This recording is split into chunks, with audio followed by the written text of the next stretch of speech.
Bonsoir et bienvenue pour cette nouvelle édition d'Euro Le Mag. Suite des huitièmes de finale de l'Euro 2020 ce soir, les Bleus défient la Suisse ce lundi à Bucarest. Largement favoris, ils devront néanmoins hausser leur niveau de jeu par rapport à la phase de groupe, ponctuée d'une victoire et deux nuls. Le trio offensif Antoine Griezmann, Karim Benzema, Kylian Mbappé sera scruté alors qu'il semble encore chercher ses marques. Face au champion du monde et vice-champion d'Europe en titre, la Nati n'aura rien à perdre.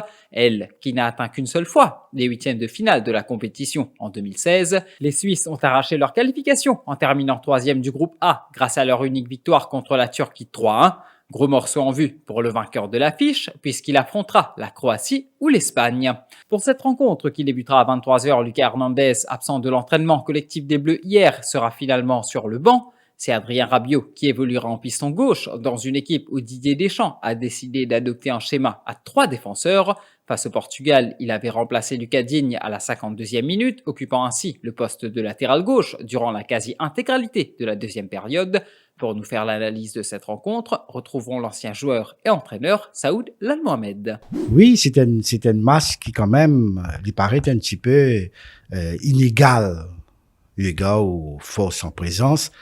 Moi, je crois que la Suisse, les pays assez l'étoffe, surtout au niveau offensif, pour capable faire valoir ses qualités, pour capable prétendre à une victoire, et victoire synonyme de qualification, d'autant plus qu'il l'adversaire du jour, c'est l'équipe de France, qui, quoi qu'il guette, l'âge moyenne des joueurs qui composent l'équipe de France, les paraît relativement une moyenne basse. Mais quand même, c'est joueurs qui, depuis, c'est précoce, c'est une certaine précocité, parce que, justement, un pays comme la France, il investit énormément de la formation de ces jeunes joueurs, si bien qu'il y a un foisonnement de talent toujours de ce football. Aujourd'hui, on trouve la France probablement un des bons produits qu'il exporte plus, c'est ce joueur football.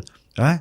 Aujourd'hui, cette équipe de France, nous trouvons qu'il y a une escouade formidable, et d'autant plus qu'avec l'arrivée de Karim Benzema, on ne cessera jamais de le dire, il est offert à l'entraîneur, moi, comme un petit peu, comment dire, un entraîneur, un technico d'une équipe, mon compte dans ma carte pareil pour jouer, parce qu'il permet moi jouer de différentes façons, si bien qu'il a lecture de mon contrepart, mon homologue, mon adversaire du jour, qui est le technico de l'équipe adverse, il est toujours les casse-tête pour capable lire le jeu de mon équipe, parce qu'il est capable de jouer de différentes façons, il est capable de parer à n'importe quelle éventualité. Et c'est ça qui fait la force intrinsèque d'une escouade, d'un tournoi aussi grand qui l'Euro 2020, mais qui pèse en 21. Covid oblige. Donc, dans ces conditions, moi, je crois, l'équipe de France, lui aussi, il a ce bon problème, et ce bon problème, il est interne, il est inhérent, si vous voulez, au problème qui peut qu'on jouer au plus haut niveau, de par le rythme effréné qu'ils enchaînent 2 saisons sans qu'il y ait aucun break. Et vous pourrez remarquer qu'il y a un claquage, il y a un joueur qui a une blessure, Ousmane Dembélé, il est out, ou il y a Thomas Lemar qui est out, Paynan, arrière gauche, Lucas Digne, il rate un match 20 minutes après, il a un problème au niveau hamstring, c'est qu'on appelle ischio-jambier. On trouvait que toute sa bonne défection-là, une même fausse, Didier Deschamps à revoir sa copie, de sorte qui, au niveau de sa défense, qu'il tient une défense qui tient un petit peu sur la gage de sécurité de l'équipe de France, avec la défection de tous ceux joueurs plus réservistes qui sont dans le secteur gauche de la défense, il n'est plus là. Si bien qu'il peut bien, si vous voulez, contempler la possibilité de faire évoluer son équipe aussi longtemps qu'il peut dans sa problème arrière gauche là, avec une défense à 3. Et là, malheureusement, la France, il pas une seule fois, il fait ça pendant un match amical, il pas fait souvent, et là, il est poussé dans l'entraînement, mais malheureusement, l'entraînement, c'est pas un test grandeur nature. Allons dire probablement, il peut utiliser le match contre l'équipe de la Suisse, qui pas une force qui est capable véritablement ébranler, quand il est capable essayer de guetter une coute, justement, comment sur défense comporte-lui en vue des bandes matchs qui peuvent venir. Mais, logiquement, c'est l'équipe de France, même, moi, je dirais, illogiquement. Bon, pas trouve la France perd 10 matchs contre la Suisse. C'est un banque de la journée, Jean-Luc qui nous dit. Voilà, c'est le banque de la journée.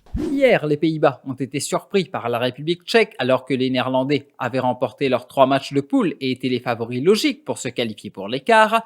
Ils ont été battus par la République tchèque. Thomas Holles a ouvert le score à la 68e minute avant que Patrick Schick ne double la mise à la 80e.